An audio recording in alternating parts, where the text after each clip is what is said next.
Hello प्यारे बच्चों, कैसे हैं आप सभी। आई होप आप सभी बहुत अच्छे हैं। आप सभी का स्वागत है आपकी अपनी यूट्यूब क्लास लर्न विद केशा में। जैसे कि आप सभी जानते हैं, लास्ट क्लास में हम 10th क्लास का चैप्टर 1 रिसोर्स एंड डेवलपमेंट को डिस्कस कर रहे थे, तो उसका पार्ट 1 हो चुका है। आज जो है आपका पार्ट 2 यानी क्लास सेकंड है, और इस क्लास में हम पूरे चैप्टर को कंप्लीट करने की कोशिश करेंगे। तो चलिए बिना टाइम वेस्ट किए अपनी क्लास को स्टार्ट करते हैं। जैसे कि आप सभी स्टूडेंट्स स्क्रीन के ऊपर देखिए, स्क्रीन के ऊपर आपको दिखाई दे रहा होगा आज जो हम पढ़ने वाले हैं ये पार्ट 2 है।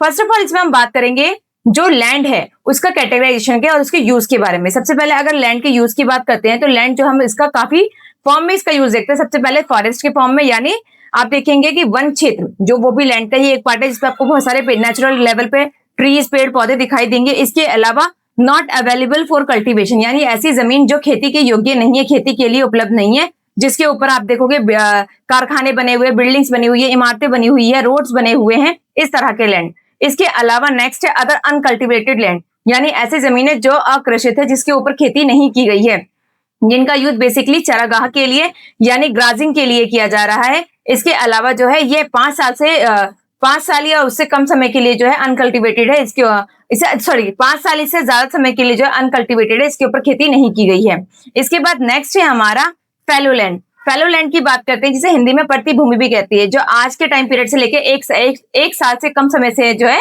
वो जमीन जो है ऐसी पड़ी है, उसके ऊपर कल्टीवेशन या किसी भी तरह की जो एग्रीकल्चर एक्टिविटी नहीं हो रही है। इसके अलावा नेक्स्ट है आपका नेट सोन एरिया।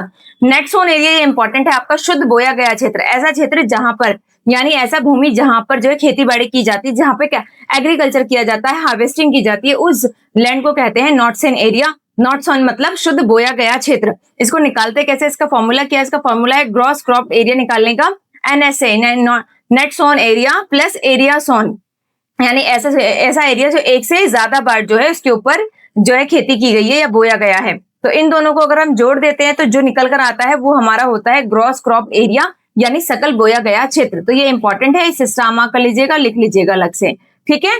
इसके बाद आगे बढ़ते हैं। आगे हम बात करते हैं कि जो इंडिया में जो लैंड है उसका प्रतिरूप क्या है, उसका पैटर्न क्या है। अगर लैंड पैटर्न की बात करते हैं तो जो टोटल लैंड है इंडिया में वो है आपका 3.28 मिलियन स्क्वायर किलोमीटर। कहने का मतलब है हिंदी में 3.28 मिलियन वर्ग किलोमीटर टोटल लैंड है। उस टोटल लैंड में जो क्षेत्रफल है उसका सिर्फ 93% का ही डेटा हमारे पास अवेलेबल है। और क्योंकि जो आपके नॉर्थ ईस्ट वाला एरिया है, यानी जो पूर्वी क्षेत्र है, उत्तर पूर्वी क्षेत्र है, जिसमें आपका अरुणाचल प्रदेश है या फिर और इसके अलावा जितने भी उधर के मिजोरम, मेघालय, असम, जितने भी पहाड़ी एरिया के क्षेत्र है, वहां के बारे में हमें पर्टिकुलर डेटा जो है हमारे पास नहीं है, तो इस एरिया को इसमें कैलकुलेट नहीं करते हैं। तो जो 93% एरिया है उससे हमें ये पता चलता है कि ये जो लैंड है उसका पैटर्न किस तरह का है। अगर हम बात करते हैं नेट सोन डिस्पैरिटी का, तो नेट सोन डिस्पैरिटी में आपका पंजाब हरियाणा जो है, यहाँ पर पंजाब और हरियाणा की बात करते हैं तो ये एरिया जो है यहाँ पर आपको 80% के आसपास जो है नेट सोन एरिया के फॉर्म में आपको देखने को मिलेगा, यानी शुद्ध बोया गया क्षेत्र आपको यहाँ देखने को मिलेगा। वहीं अरुणाचल प्रदेश, मिजोरम, मणिपुर, अंडमान निकोबार ये वो एरिया है जहां पर आपको इतना ज्यादा जो है बोया गया क्षेत्र या इतनी ज्यादा नेट सोन एरिया यानी शुद्ध बोया गया क्षेत्र देखने को नहीं मिलता। 10% से भी कम मिलता है देखने को, या 10% के आसपास मिलता है। इसके बाद हम बात करते हैं इकोलॉजिकल टारगेट की बात करते हैं। तो आज के टाइम पीरियड में जो आपका डेटा है, गवर्नमेंट डेटा के अकॉर्डिंग 33% जो लैंड है, टोटल लैंड का 33% ऐसा होना चाहिए जिसके ऊपर वन होना चाहिए। ये 1952 की राष्ट्रीय नीति के अकॉर्डिंग, यानी नेशनल पॉलिसी 1952 में आई थी, उसके अकॉर्डिंग टोटल जो लैंड एरिया है उसका 33% ऐसा एरिया होना चाहिए जो फॉरेस्ट से कवर्ड होना चाहिए, ठीक है। लेकिन ये भी अभी देखोगे तो आप इससे भी 33% से भी अब ये काफी कम है। इसके बाद नेक्स्ट हम बात करते हैं लैंड डिग्रेडेशन की। लैंड डिग्रेडेशन जिसे हिंदी में भू निम्नीकरण कहते हैं, इसके बहुत सारे रीजन है जिसकी वजह से जो लैंड होती है वो डिग्रेड हो जाती है या निम्नीकृत हो जाती है। जैसे पहला रीजन है आपका ओवर ग्राजिंग, यानी अत्यधिक चराई करना। जब जानवरों को जरूरत से ज्यादा चराया जाता है तो जमीन की जो ऊपरी परत होती है वो सबसे ज्यादा उपजाऊ होती है, तो उसकी फर्टिलिटी पावर जो है वो चली जाती है। घास का जो आवरण है वो समाप्त हो जाता है, नेचुरल ग्रास का जो कवर है वो समाप्त हो जाता है। ऐसा हमें ज्यादातर गुजरात, राजस्थान, MP, महाराष्ट्र में देखने को मिलता है। नेक्स्ट है आपका माइनिंग एंड क्वेरिंग, यानी बहुत ज्यादा खनन करना, खुदाई करना। इससे क्या होता है, गहरे गहरे गड्ढे हो जाते हैं और क्या कहते हैं, मलबा छोड़ने लगता है, ओवर बर्डन हो जाता है, जमीन की फर्टिलिटी पावर लगातार डिक्रीज हो जाती है। और ऐसा उन एरिया में होता है जहाँ पे रिच मिनरल्स पाए जाते हैं, यानी जो मिनरल है या खनिज प्रचुर मात्रा में पाए जाते हैं। जैसे आपका झारखंड है, छत्तीसगढ़ है, MP यानी मध्य प्रदेश, उड़ीसा, ये वो एरिया जहाँ पे खनिज पाए जाते हैं, मिनरल्स पाए जाते हैं, और मिनरल्स को प्राप्त करने के लिए खुदाई लगातार की जाती है, जिससे वहां की जो जमीन है वो लगातार डिग्रेड होती जा रही है। नेक्स्ट हम बात करते हैं ओवर इरिगेशन, यानी जरूरत से ज्यादा अगर सिंचाई की जाती है, यानी अत्यधिक सिंचाई की जाती है, तो पानी जो है इकट्ठा हो जाता है, वाटर लॉगिंग हो जाती है। साथ ही साथ सैलिनिटी, यानी पानी में नमक की मात्रा, लवणता बढ़ने लग जाती है, क्षारीयता बढ़ जाती है, यानी अल्कैलिनिटी बढ़ जाती है, और जो उसकी फर्टिलिटी पावर है वो डिक्रीज कर जाती है। और ऐसा हमें अक्सर पंजाब, हरियाणा और वेस्टर्न यूपी, पश्चिमी यूपी में देखने को मिलता है। नेक्स्ट है आपका मिनरल प्रोसेसिंग, यानी खनिज प्रसंस्करण, यानी खनिज को जब निकाला जाता है तो वो अपने जो है प्योर फॉर्म में नहीं होता, उसको प्योर करने के लिए जो है मिनरल्स प्रोसेसिंग की जाती है, उसको प्रसंस्करण किया जाता है। तो इसमें आपका बेसिकली जो सीमेंट है, सेरेमेटिक डस्ट है, ये सारी चीजें निकलती है, मतलब एक तरह के धूल कण वगैरह निकलते हैं, पॉल्यूशन निकलता है, और इस रिसाव से, इस वजह से जो है वाटर इनफिल्ट्रेशन से भी जो क्या होता है, आपका जो एनवायरमेंट है वो प्रदूषित होता है। जहां पर उस वेस्ट को डालते हैं वो लैंड पूरा प्रदूषित हो जाता है, लैंड की फर्टिलिटी पावर डिक्रीज कर जाती है, और लैंड जो वो डिग्रेड हो जाती है, यानी निम्नीकृत हो जाती है। नेक्स्ट है आपका इंडस्ट्रियल एफ्लुएंट्स, यानी जो कारखाने हैं, कारखानों से निकलने वाला जो अपशिष्ट पदार्थ होता है, जो वेस्ट मटेरियल होता है, वो वेस्ट मटेरियल को हम ऐसे ही लैंड पे फेंक देते हैं, या लैंड या पानी में बहा देते हैं, जिससे पानी भी कभी प्रदूषण होता है, यानी वाटर पॉल्यूशन भी होता है, और लैंड जो है वो भी डिग्रेड हो जाती है, लैंड में भी पॉल्यूशन की जो मात्रा है वो बढ़ जाती है, और लैंड की जो फर्टिलिटी पावर है वो डिक्रीज कर जाती है।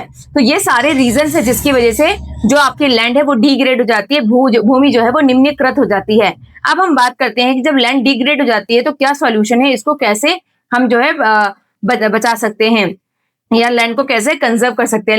लैंड के कंजर्वेशन की, भूमि संरक्षण के उपाय की बात करते हैं तो सबसे इंपॉर्टेंट चीज है डिफॉरेस्टेशन और ओवर ग्राजिंग को रोकना, यानी जो वन की कटाई हो रही है या अत्यधिक चराया जा रहा है जानवरों को, उसको रोकना चाहिए, और ज्यादा से ज्यादा हमें अफॉरेस्टेशन यानी पेड़ पौधों को लगाया जाना चाहिए, उसका जो है अच्छा से मैनेजमेंट करना चाहिए। इसके अलावा नेक्स्ट है कि जो सूखी कटीली झाड़ियां होती हैं, ऐसे एरिया जहाँ पे लगातार बहुत ज्यादा डेजर्ट है, बहुत ज्यादा रेगिस्तान है, तो हवाएं चलती है तो वो रेगिस्तान से जो बालू के कण है या पार्टिकल्स है वो उड़ के और एरिया में चले जाते हैं, और उससे जो है क्या कहते हैं, तो ड्राइनेस है लैंड में बहुत ज्यादा आ जाती है। तो उसको रोकने के लिए जो है चारों तरफ जो सुरक्षा पट्टिका यानी शेल्टर बेल्ट लगाना चाहिए। इस शेल्टर बेल्ट को लगाने से मिट्टी जो है वो बंध जाएगी, और हवा चलने पे इतने जो उसके डस्ट पार्टिकल्स है उतने नहीं उड़ेंगे, जिससे लैंड की डिग्रेडेशन को रोका जा सकता है। नेक्स्ट है आपका माइनिंग और वेस्टलैंड, यानी जो खनन का की एक्टिविटी है, यानी खुदाई की जो एक्टिविटी है, इसको कम करना चाहिए। जो वेस्टलैंड है यानी जो बंजर भूमि है, उसको यूज करने के लिए हमें मैनेजमेंट करना चाहिए, ताकि हम ऐसी जमीन में जो फर्टिलाइजर का यूज करके, हायर टेक्नोलॉजी का यूज करके उसको फर्टाइल कर सके, ताकि आने वाले टाइम पीरियड में हमारे पास जमीनें मौजूद हो, और उसको डिग्रेड होने से बचाने के लिए भी हमें माइनिंग जैसी एक्टिविटी को रोकना चाहिए, या उसका अलग से मैनेजमेंट करना चाहिए। इसके बाद जो इंडस्ट्रियल पॉल्यूशन है, यानी औद्योगिक अपशिष्ट पदार्थ हैं, उनको ऐसे ही लैंड में नहीं फेंकना चाहिए, बल्कि उसका कोई ना कोई सॉल्यूशन निकालना चाहिए, ताकि उस जो वो वेस्ट मटेरियल आ रहा है इंडस्ट्री से, उससे लैंड जो है वो डिग्रेड ना हो, उसका कहीं और जो उचित प्रबंधन किया जाना चाहिए। तो ये कुछ स्टेप है जिसको उठा करके हम लैंड को डिग्रेड होने से बचा सकते हैं। तो आई होप आपको ये अच्छे से क्लियर हो गया होगा। इसके बाद नेक्स्ट हम बात करते हैं अपने सॉइल के बारे में। इसमें आपके चैप्टर में जो पूरा सॉइल के बारे में अच्छे से बताया हुआ है। अगर सॉइल की बात करते हैं तो आप सबको पता है कि सॉइल जो है हमारा एक नेचुरल रिसोर्सेज है, और ये एक तरह से लिविंग सिस्टम का ही पार्ट है, यानी एक जीवित प्रणाली की तरह हम उसको देखते हैं। अगर सॉइल के फॉर्मेशन की बात करते हैं तो माना जाता है कि 1 सेंटीमीटर सॉइल को बनने में लाखों साल लग जाते हैं, लाखों वर्ष लग जाते हैं। और ये सॉइल का जो निर्माण है, जो फॉर्मेशन है, चट्टानों के टूटने फूटने की वजह से होता है। जब ये चट्टानें टूट फूट कर छोटे छोटे पार्ट में डिवाइड हो जाती हैं, छोटे छोटे पार्ट में बढ़ जाती हैं, तो इससे ही मिट्टी का निर्माण होता है। तो इसमें कौन कौन से फैक्टर आपके इंपॉर्टेंट होते हैं, इसमें आपका टेम्परेचर, वाटर, इसके अलावा विंड, ग्लेशियर यानी तापमान, जल, पवन, हिमनद, ये सब बहुत इंपॉर्टेंट भूमिका निभाते हैं। अब हम बात करते हैं कि जो आपका सॉइल प्रोफाइल क्या होती है, क्योंकि सॉइल प्रोफाइल पे हर बार क्वेश्चन आता है, तो ये आपका काफी ज्यादा इंपॉर्टेंट है। सॉइल प्रोफाइल या मृदा परिच्छेदिका की बात करते हैं तो इसको इंपॉर्टेंट मार्क कर लीजिएगा, क्योंकि कई बार ये 3 मार्क्स में और कई बार 5 मार्क्स में भी ऐसे क्वेश्चन आ जाते हैं। तो सॉइल प्रोफाइल में सबसे पहले ऐसी पिक्चर आपकी ना बुक में भी दी हुई है, अगर आप बुक में देखेंगे ध्यान से, ये बुक में भी ऐसी पिक्चर दी हुई है। सबसे नीचे वाली जो लेयर होती है इसको कहते हैं बेडरॉक। बेड रॉक यानी मूल चट्टान यानी बिना अपक्षयित, ऐसी चट्टान जो पूरी तरीके से जो है जिसमें किसी भी तरह की कोई वेदरिंग नहीं हुई है। इसके ऊपर वाली जो लेयर होती है इस लेयर को कहते हैं सबस्ट्रेटम यानी अधे स्तर। ऐसी चट्टाने जो अपक्षित हो जाती है यानी टूटनी फूटती है, अपने ही जगह पे टूटने फूटने लग जाती है। इसके ऊपर वाला जो पार्ट होता है इसको सब सॉइल कहते हैं यानी उपमृदा। इसमें रेत, मिट्टी, चिकनी मिट्टी, गाद यानी आपको क्ले, स्लेट ये सारी चीजें देखने को मिलेगी। और इसके सबसे ऊपर वाली जो परत होती है इसको टॉप सॉइल या ऊपरी मृदा कहते हैं और ये सबसे ज्यादा उपजाऊ होती है, सबसे ज्यादा फर्टिलिटी पावर यहीं पाई जाती है। तो ये सॉइल प्रोफाइल को आप अपनी कॉपी में नोट डाउन कर लीजिएगा, बना लीजिएगा, क्योंकि ये पेपर में आता है और इसके आपको चारों लेयर के बारे में पता भी होना चाहिए। ठीक है, अब हम आगे चलते हैं। आगे हम बात करते हैं कि इंडिया में कितने टाइप्स की सॉइल पाई जाती है। बेसिकली आपकी बुक में जो मेंशन है उसमें आपको 6 तरह की सॉइल के बारे में बताया गया है, तो उस 6 को हम यहाँ पे डिस्कस करने वाले हैं। जैसे पहले आपको बता रहा है एलुवियल सॉइल के बारे में। एलुवियल सॉइल के बारे में बात करते हैं जिसे जलोढ़ मिट्टी कहते हैं। ये आपका जो प्लेन एरिया है वहां पे पाई जाती है और साथ ही साथ ये डेल्टा का भी निर्माण करती है। जब डेल्टा वाला क्षेत्र होता है वहां पर भी इस तरह की सॉइल पाई जाती है। ये काफी ज्यादा फर्टाइल होती है, ज्यादातर इसमें जो है चावल की खेती की जाती है और प्रोडक्शन के लिए आइडल सॉइल मानी जाती है। इसके बाद नेक्स्ट है आपका ब्लैक सॉइल। ब्लैक सॉइल की बात करते हैं, इसे काली मिट्टी हिंदी में कहते हैं। ये डेक्कन ट्रैप में, इसके अलावा बेसाल्ट में पाई जाती है और ये हमेशा मॉइस्चर को होल्ड करके रखती है। इसे कपासी मृदा या कॉटन सॉइल भी कहते हैं। इसके बारे में आगे डिटेल में डिस्कस करेंगे। नेक्स्ट है आपका रेड और येलो सॉइल। रेड और येलो सॉइल की बात करते हैं तो इसमें लोहे की मात्रा पाई जाती है, ये आयरन पाया जाता है जिसकी वजह से इसका रंग हल्का पीला या लाल रंग का होता है और ये डेक्कन एरिया में आसपास के एरिया में पाई जाती है। नेक्स्ट है आपका लेटराइट सॉइल। लेटराइट सॉइल की बात करते हैं तो ये एक तरह का आपका एसिडिक या फिर आपका लिस्ट सॉइल होता है और ये ज्यादातर उष्णकटिबंधीय क्षेत्रों में यानी ट्रॉपिकल एरिया में पाई जाता है। इसके बाद नेक्स्ट है आपका एरिड सॉइल यानी शुष्क मृदा, यानी बहुत ड्राई जो सॉइल होती है उसको शुष्क मृदा कहते हैं। और ये सॉइल जो होती है ये रेतीली होती है, कंकरीली होती है और इसमें सैलिनिटी यानी लवण की मात्रा पाई जाती है, नमक की मात्रा ज्यादा पाई जाती है। नेक्स्ट है आपका फॉरेस्ट यानी वन मृदा। वन मृदा बेसिकली जो है आपका पर्वतीय क्षेत्रों में यानी माउंटेनियन एरिया में पाई जाती है, हिली एरिया में पाई जाती है या फिर जहाँ पे घाटियां होती है उन एरिया में पाई जाने वाली सॉइल को फॉरेस्ट सॉइल कहते हैं। चलिए अब एक एक करके डिस्कस करते हैं। फर्स्ट ऑफ ऑल हम बात करते हैं जलोढ़ मृदा की। अगर हम जलोढ़ मृदा की बात करें या एलुवियल सॉइल की बात करते हैं तो सबसे ज्यादा वाइड स्प्रेड है यानी विस्तृत स्तर पर जो है जलोढ़ मिट्टी पाई जाती है। ज्यादातर ये सिंधु गंगा ब्रह्मपुत्र के जो प्लेन एरिया है, सिंधु गंगा ब्रह्मपुत्र का जो मैदानी क्षेत्र है उन क्षेत्रों में पाई जाती है ये मिट्टी। और ये 2 तरह की होती है। ये 3 नंबर का क्वेश्चन आता है, types of alluvial soil, khadar and bhangar. ध्यान से सुन लीजिएगा, खादर और बांगर ये 2 बहुत इंपॉर्टेंट है। आपके एलुवियल सॉइल के टाइप दे रखे हैं खादर और बांगर। ठीक है, जो खादर होती है आपकी ये इसे न्यू एलुवियल सॉइल या नवीन मृदा कहते हैं, जबकि बांगर को आपका जो है ओल्ड या फिर कंकर एलुवियल सॉइल कहते हैं। जो खादर होती है इसके जो पार्टिकल्स होते हैं ये काफी ज्यादा बारीक या महीन होते हैं, जबकि जो बांगर होते हैं उसके पार्टिकल्स थोड़े मोटे कंकरीले होते हैं। खादर जो है उसमें वाटर को एब्जॉर्ब करने की पावर कैपेसिटी ज्यादा होती है और ये एग्रीकल्चर के लिए बहुत अच्छी मानी जाती है, जबकि जो बांगर होती है वो थोड़ी कंकरीली होती है तो उसके अंदर इतनी अच्छी क्वालिटी नहीं पाई जाती है वाटर एब्जॉर्प्शन की और साथ ही साथ एग्रीकल्चर की। तो इसलिए आपका ये इंपॉर्टेंट है, 3 मार्क्स में क्वेश्चन आता है तो इसे जरूर नोट डाउन करते हुए चलेगा। इसके साथ साथ अगर बात करते हैं एलुवियल सॉइल में पोटाश और फास्फोरस, इसके अलावा एसिड, लाइम यानी चूना, ये सारी चीजें पाई जाती है और ये आइडल होती है आपकी शुगर कैन, पैडी और व्हीट यानी गन्ना, धान, गेहूं, इन सब के लिए ये आइडल सॉइल मानी जाती है। नेक्स्ट हम बात करते हैं ब्लैक सॉइल। ब्लैक सॉइल को रेगुर सॉइल या रेगुर मृदा भी कहते हैं और ये दक्कन ट्रैप और बेसाल्ट से बनती है। याद रखिएगा, दक्कन ट्रैप और बेसाल्ट से बनती है। याद रखिएगा कि कई बार इसको समझने के लिए मैं आपको बता रही हूँ कि जब वोल्केनो एरप्शन होता है तो उसके बाद जो लावा निकलता है उस लावा के ठंडे होने से इस मिट्टी का निर्माण होता है, इसलिए इसे जो है आपका और इसका रंग काला इस वजह से होता है, इसलिए ब्लैक सॉइल कहते हैं। और इसमें हमेशा नमी सी पाई जाती है और जरा सा भी ज्यादा गीला होने पे चिपचिपी सी हो जाती है। इसमें फास्फोरस की मात्रा कम पाई जाती है और गर्मियों में जो है इन मिट्टी में जो दरारें पड़ जाती है। बेसिकली ये जो मिट्टी होती है ये कपास की खेती के लिए बहुत ज्यादा उपयुक्त मानी जाती है, आइडल मानी जाती है, इसलिए इसको कॉटन सॉइल भी कहते हैं। ठीक है, और इसमें कैल्शियम, मैग्नीशियम ये जो है रिच फॉर्म में पाई जाती है। नेक्स्ट हम बात करते हैं red and yellow soil. Red and yellow soil की बात करते हैं तो ये कम वर्षा वाले क्षेत्रों में बेसिकली जहां पर आग्नेय चट्टानें पाई जाती हैं यानी इग्नियस रॉक पाया जाता है, वहां पर ये मिट्टी डेवलप होती है और इनमें आयरन की मात्रा, लोहे की मात्रा पाई जाती है, जिसकी वजह से इसका रंग जो है हल्का लाल या पीले रंग का होता है। साथ ही साथ हम बात करते हैं ये किन एरिया में पाई जाती है, तो ये आपका साउदर्न डेक्कन, उड़ीसा, छत्तीसगढ़, इन एरिया में पाई जाती है। नेक्स्ट हम बात करते हैं लेटराइट सॉइल की। लेटराइट सॉइल की बात करते हैं तो लेटराइट सॉइल जो लैटिन वर्ड लेटर से बना है, लेटर का मतलब ही होता है ब्रिक यानी ईंट, और जहां यहाँ पर जब बहुत ज्यादा बारिश होने की वजह से लीचिंग होती है और लीचिंग से जो है इस मिट्टी का निर्माण होता है, ये मिट्टी बनना शुरू हो जाती है।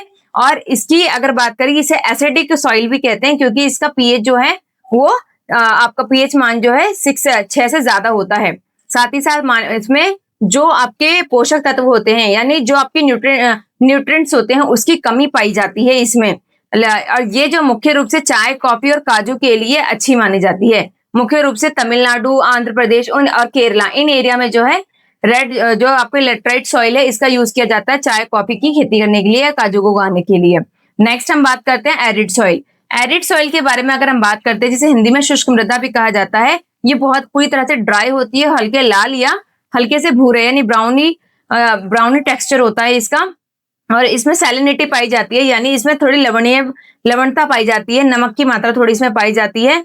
और इसमें जो ह्यूमस की मात्रा है या फिर इसमें जो है अगर बात करें ज्यादा वाष्पीकरण से ह्यूमस या नमी की कमी होती है, यानी ज्यादा एवोपरेशन होने की वजह से जो है इसमें जो है ह्यूमस या मॉइस्चर की या पानी की या नमी कहते हैं बेसिकली की कमी पाई जाती है। इतना ज्यादा जो है नमी युक्त नहीं होती मृदा।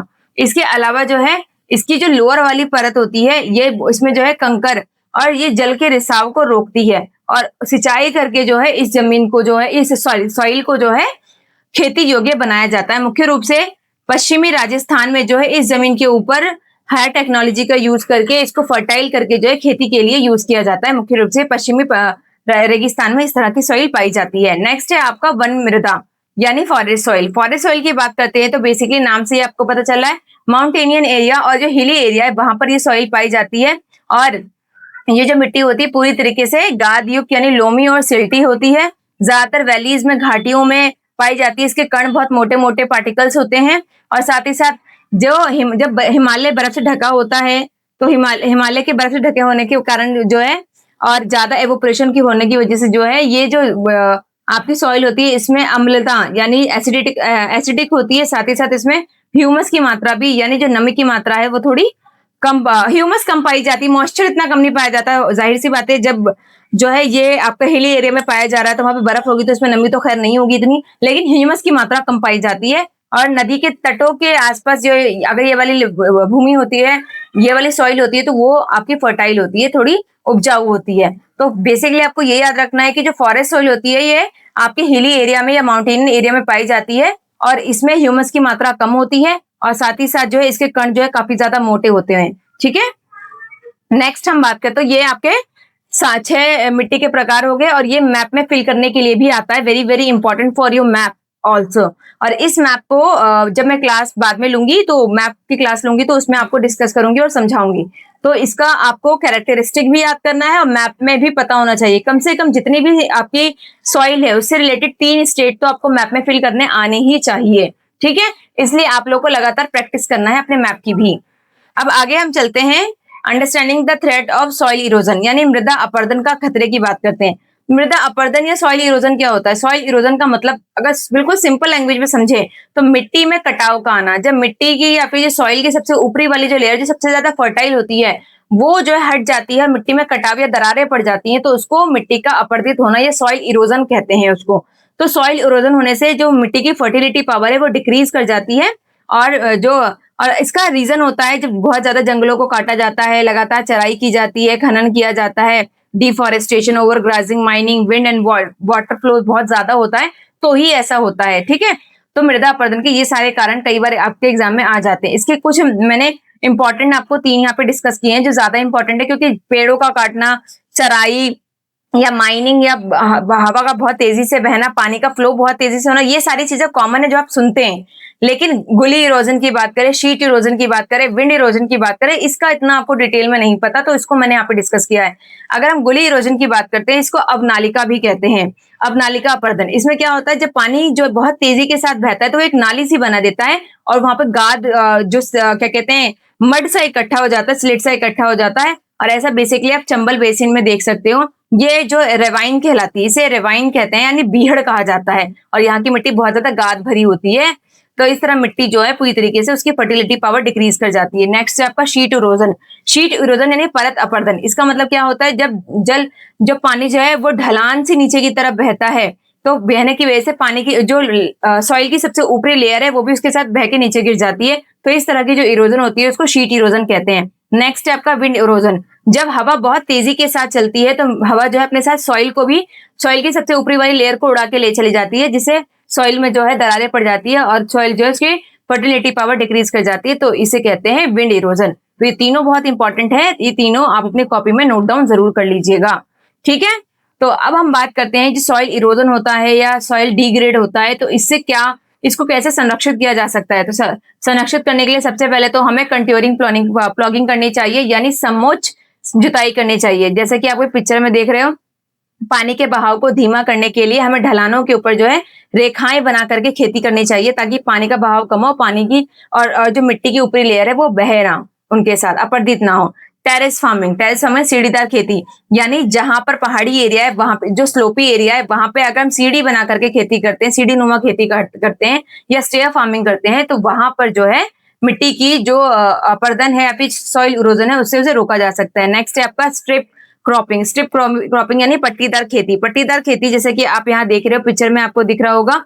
इसमें जो है हवा के जो फोर्स है, विंड फोर्स को रोकने के लिए हमें फसलों के बीच में जो है घास लगा देनी चाहिए, जिससे अगर तेजी के साथ हवा चलती है तो मिट्टी की लेयर ना उड़े और ना ही फसल खराब हो। और जो घास उगाई जाती है ना, वो मिट्टी की वो जो हवा बहुत तेजी के साथ चल रही है उसके बल को कमजोर कर देती है। नेक्स्ट है आपका शेल्टर बेल्ट का मतलब है वृक्षों की सुरक्षा पट्टी, यानी हवा को रोकने के लिए बेसिकली जो पश्चिमी भारत है आपका, वेस्टर्न इंडिया है, वहां पे रेतीले इलाकों में जो है यहाँ पे शेल्टर बेल्ट यानी वृक्ष को जो पट्टिकाओं के फॉर्म में लगाई जाती है, पेड़ लगाए जाते हैं, जिससे जो है अगर हवा चलती है तो वो जो रेत है वो इतनी तेजी से ना उड़े, जो मिट्टी है उसकी फर्टिलिटी पावर डिक्रीज ना, उसकी ऊपरी लेयर ना बह जाए, इसलिए वहां पे जो है शेल्टर बेल्ट लगाए जाते हैं, यानी सुरक्षा पट्टिकाएं लगाई जाती है। ठीक है, इसके बाद हम पहुंचते हैं कि जो आपका ये पूरा चैप्टर है, इससे हम किस निष्कर्ष पे पहुंचे। ये पूरा चैप्टर हमने पढ़ा, इस पूरे चैप्टर में हमने संसाधन के बारे में पढ़ा, रिसोर्सेज क्या होते हैं, रिसोर्स का किस तरह हमें यूज करना चाहिए, सस्टेनेबल डेवलपमेंट क्या है, फिर हमने नेचुरल रिसोर्स में हमने लैंड के बारे में पढ़ा, सॉइल के बारे में पढ़ा, सॉइल की टाइप को डिस्कस किया, और इस पूरे जो आपका चैप्टर से इस निष्कर्ष पे पहुंचे हैं कि जो आपका जितने भी रिसोर्सेज है उन रिसोर्सेज को हमें जो है अकॉर्डिंग टू नीड यूज करना चाहिए, उसको ऐसे ही वेस्ट नहीं करना चाहिए, रिसोर्सेज को सस्टेन करके रखना चाहिए। इन सब चीजों को ध्यान में रखते हुए आपका एजेंडा 21 लाया गया। साथ ही साथ मिट्टी को, सॉइल को संरक्षित करने के लिए हमें अलग अलग स्टेप बताए गए कि कौन कौन से स्टेप उठा करके, किस तरह प्लॉगिंग करके, क्या कहते हैं, स्ट्रिप फार्मिंग करके, ओवर ग्राजिंग से बच करके हम मिट्टी को और लैंड को जो है संरक्षित रख सकते हैं, उनका संरक्षण कर सकते हैं। तो इस तरह हमने इस पूरे चैप्टर में समझा है कि जो हमारी लैंड है या फिर जो हमारे जितने भी रिसोर्सेज है या सॉइल है, ये नेचुरल रिसोर्सेज की बात करते हैं, वो सारे नेचुरल रिसोर्सेज हम सबके लिए बहुत ही ज्यादा इंपॉर्टेंट है और इनको सेव करके रखना हमारी जिम्मेदारी है। इसलिए इनका प्लानिंग करके यूज करना चाहिए और अपने फ्यूचर के लिए सस्टेन करके भी रखना चाहिए। तो इस तरह आज की क्लास में पूरा चैप्टर कंप्लीट कर लिया। इस वीडियो को एक बार और देख लीजिएगा ताकि आपको और भी अच्छे से समझ में आ जाए। अगर कोई भी टॉपिक ऐसा है जो आपके क्लियर नहीं होता है तो कमेंट सेक्शन में कमेंट करके मुझसे पूछ सकते हैं। तो चलिए मिलते हैं नेक्स्ट वीडियो में, तब तक के लिए बाय बाय, टेक केयर।